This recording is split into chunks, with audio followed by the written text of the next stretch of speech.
pose with the bands. Pose with the pose with the pose with the bands. Pose with the pose with the pose with the bands.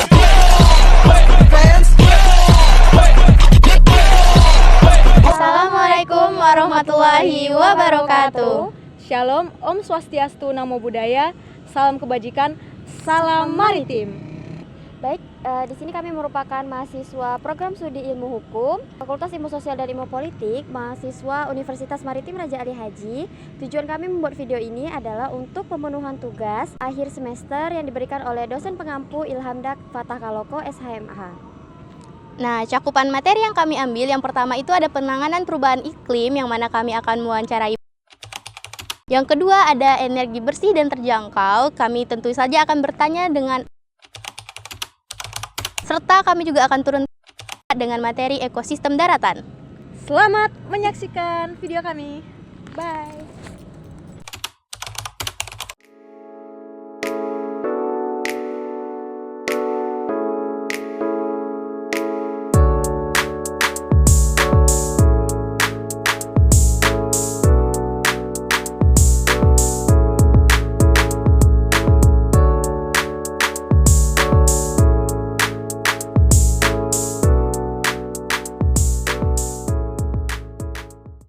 Halo Sobat Maritim, Assalamualaikum warahmatullahi wabarakatuh. Bersama kami lagi, saya Istiqomah Nurul Ain dan dua rekan saya, Josephine dan Kevin. Nah, di sini kami akan mewawancarai kakak-kakak cantik di sini. Sebelum itu, mari kita perkenalan terlebih dahulu dengan kakak-kakak cantik di samping saya ini. Perkenalkan, nama saya Miranda Putri Permatasari. Saya bekerja sebagai prakirawan di BMKG Tanjung Pinang. Izin, saya Adinova, saya juga prakirawan di BMKG Tanjung Pinang. Lainnya saya bekerja di bidang klimatologi. Oke. Jadi Kak, di sini tuh kami mau bertanya seputar tentang perubahan iklim terkait materi yang sudah kami dapatkan. Terus pertanyaan dari saya nih Kak. Jadi kami setiap hari itu membuat perakiraan cuaca. Jadi ada beberapa jenis perakiraan cuaca yang kami hasilkan. Ada perakiraan cuaca harian yang biasanya disebarkan setiap hari. Kemudian ada prospek cuaca, itu adalah perakiraan cuaca untuk 3 harian.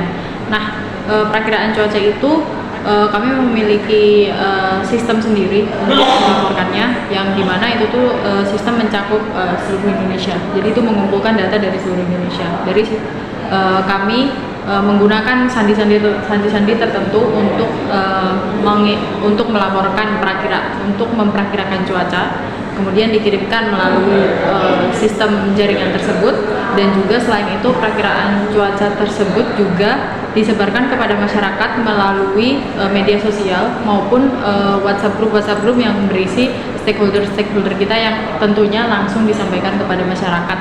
Dan juga selain itu setiap pagi kami juga melakukan siaran di RRI itu untuk melaporkan, untuk memberitahukan kepada masyarakat seperti tentang layout perakiraan cuaca di hari tersebut. Baik Kak, terima kasih. Yang pertanyaan kedua dari saya yaitu jadi cara kita buat menyampaikan perubahan iklim ke masyarakat, ya lebih tepatnya edukasi ya. Yang jadi di BMKG itu kita kan ada bekerja sama stakeholder. Nah, stakeholder ini tuh dari macam-macam. Ada yang dari pemerintahan provinsi, ada yang dari pemerintahan daerah, maupun ada yang dari pemerintahan federal juga seperti BPS. Nah, ini kita kan berkolaborasi ya. Intinya untuk perubahan iklim itu, pertama kita nggak boleh langsung jadi ini terjadi perubahan iklim. Jadi kita lihat dulu datanya. Perubahan iklim itu biasanya kita lihatnya dari data normal. Nah, data normal itu adalah data rata-rata 30 tahun. Jadi mulai dari apa ya? Misal suhu.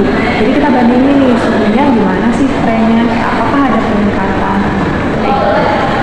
Kita selain berkoordinasi dengan stakeholder di pakar kan, kita ini juga ada namanya sekolah lakon iklim. Jadi di sekolah lakon iklim itu nanti ada 1-2 materi kita bisa mengusung tentang perubahan iklim. Selain itu biasanya ada juga sekolah-sekolah yang datang ke kita.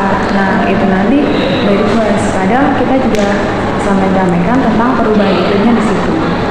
Oke, nah untuk tantangannya mungkin karena kita badan vertikal, terus kita nggak bisa langsung ke masyarakat, mungkin edukasi ke masyarakat sih tentang ini loh perubahan iklim itu apa, terus pentingnya mitigasi perubahan iklim itu apa. Mungkin masih kurang sih, soalnya kan apa ya, kita di sini juga belum berkoordinasi bersinergi sama LSM yang bergerak di bidang perubahan iklim. Baik, terima kasih Kak. Pertanyaan selanjutnya itu ada apakah Nah, untuk perubahan iklim sendiri itu dia ada badan yang ngurus, namanya IPCC. Kalau di BMKG sendiri itu ada keterlibatannya, soalnya dia juga jadi salah satu anggota dalam IPCC. Jadi nanti si IPCC ini ngadain forum menjelaskan tentang perubahan iklim. Nanti biasanya dibahas tuh udah sampai mana sih perubahan iklim sama dia di BMKG di seluruh dunia itu kan ada WMO ya. WMO itu juga dia nanti ngerilis gimana sih kondisinya yang sekarang, perubahan iklimnya itu saling berkesinambungan dan terlibat sama IPCC itu. Jadi secara internasional kita juga terlibat. Lalu pertanyaan yang terakhir Kak, Jadi untuk gambarannya ya, untuk data-data yang kita kirimkan itu kan bukan berupa kata-kata biasa, jadi berupa sandi. Kita memiliki sandi-sandi tertentu, formatnya sudah ditentukan. Nah, untuk memastikan bagaimana format itu sesuai, karena format itu kan sudah sebagian besar itu adalah format internasional yang sudah baku, jadi tidak bisa diganti seperti itu, kecuali ada kesepakatan antara forum-forum yang ada di forum-forum antar negara tersebut. Jadi sandi-sandi tersebut itu akan dimasukkan ke dalam sistem jaringan komunikasi yang saya sampaikan tadi. Nah, di dalam sistem jaringan komunikasi sendiri itu sudah ada QC-nya atau quality control-nya sendiri. Jadi kalau misalnya ada sandi yang tidak sesuai, itu akan otomatis tidak bisa terkirim sandinya. Gitu. Juga selain itu juga dari officer-officernya yang ada di sini itu juga memperhatikan melakukan quality control secara mandiri sebelum data tersebut dikirimkan, dan juga tambahan setiap bulannya itu di kami ada evaluasi setiap bulannya terkait dengan baik dari ketepatan pengiriman dan juga akurasi dari data-data yang dikirimkan. Jadi untuk dengan adanya evaluasi setiap bulan, kemudian juga dari masing-masing officernya itu juga melakukan quality control, ditambah dengan quality control secara otomatis dari sistem jaringan yang ada, itu membantu kami untuk memastikan bahwa data-data yang kami kirimkan itu sudah sesuai dengan format yang sudah ditentukan. Terima kasih Kak atas jawaban serta informasi baru yang kami dapatkan. Teman-teman, bagus sekali jawaban dan ilmu yang kita dapat hari ini. kelompok hukum internasional izin pamit undur diri. Wassalamualaikum warahmatullahi wabarakatuh.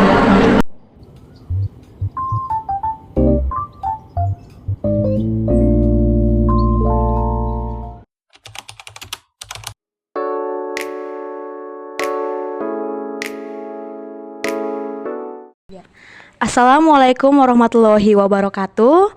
Kak, tujuan kami di sini itu untuk mewawancarai Kakak mengenai ekosistem daratan. Nah, yang pertama, izinkan saya memperkenalkan diri saya dan juga kedua teman saya. Nama saya Josephine Raja Guguk dan teman saya Kevin Jelebele. Istiqomah Nurul Ain. Nah, sebelum itu apakah boleh kami tahu nama Kakak siapa dan juga kesibukan Kakak sekarang apa? Nama saya Ersya Tria Putri. Sekarang saya punya kesibukan yaitu sebagai salah satu mahasiswa di Universitas Maritim Raja Ali Haji. Tepatnya itu saya sebagai mahasiswa di program studi pendidikan biologi. Baik, Kakak Ersya. Yang pertama yaitu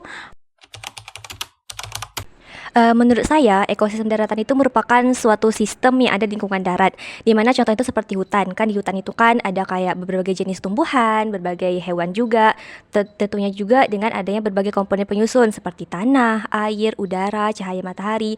Jadi, adanya interaksi antara tumbuhan, hewan, dan juga berbagai komponen penyusun ini, itulah yang dinamakan dengan ekosistem daratan. Kemudian kalau ditanya, apa sih pentingnya ekosistem daratan itu bagi kehidupan masyarakat? Tentunya sangat penting, karena di hutan itu kan ada tanah tanaman kan. Jadi biasanya manusia itu ataupun masyarakat itu biasanya menjadikan tanaman itu sebagai bahan-bahan makanan. Ada juga yang menjadikannya sebagai bahan-bahan obat-obatan. Nah, kemudian dengan adanya ekosistem daratan yang terjaga ini juga bisa mengurangi efek dari pemanasan global yang saat itu sedang marak-maraknya. Itu sih. Baik Kak, terima kasih atas jawabannya. Selanjutnya akan Baik, pertanyaan selanjutnya itu menurut pandangan saya sih ini sangat disayangkan kayak karena seperti yang kita ketahui kan Indonesia ini kaya akan keberagaman hayati dan juga iklimnya itu kan iklim tropis kan. Jadi kalau misalnya ada masyarakat luar yang tujuan utama itu kan nggak jauh dari wisata. Kalau misalnya mereka tuh malah merusak ekosistemnya, berarti mereka menunjukkan bahwa mereka tuh kurang peduli akan keadaan alam. Dan saya harap juga pemerintah itu ada juga sih kontribusinya untuk hal ini biar nggak terjadi berulang kali. ya baik Kak, terima kasih jawabannya. Selanjutnya akan dijelaskan oleh Istiqomah. Pertanyaan terakhir nih Kak. Jadi harapan saya terus untuk pemerintah Indonesia yang pertama adalah dengan mengadakan kebijakan yang tegas di beberapa tempat wisata di ekosistem darat yang biasanya tuh sering dikunjungi oleh wisatawan maupun orang masyarakat lokal. Karena kan kalau misalnya ada penegasan seperti papan-papan peringatan disertai dengan adanya sanksi atau pemberian denda, atau bisa juga dengan kita menuliskan undang-undangnya. Jadi kalau misalnya mereka melihat, mereka jadi lebih aware, lebih waspada lagi untuk tidak merusak ekosistem tersebut. Dan saya juga berharap pemerintah itu lebih meluas untuk memberikan edukasi, nggak cuma di sekolah ataupun universitas saja, tapi juga ke masyarakat luar, terus juga untuk wisatawan. Jadi biar kita tuh sama-sama menjaga. Jadi kita bisa tahu apa yang kita lakukan sekarang itu bisa berdampak ke depannya. Kemudian untuk lembaga internasional, mudah-mudahan nanti ke depannya ada kerjasama internasional antar negara. Jadi kalau wisatawan datang ke sini merusak ekosistem kita, itu bisa dipertanggungjawabkan, nggak cuma semena-mena aja. Gitu. Kak, terima kasih atas jawaban dan tanggapan dari pertanyaan kami Kak. Maaf juga sudah mengganggu waktunya. Wassalamualaikum warahmatullahi wabarakatuh.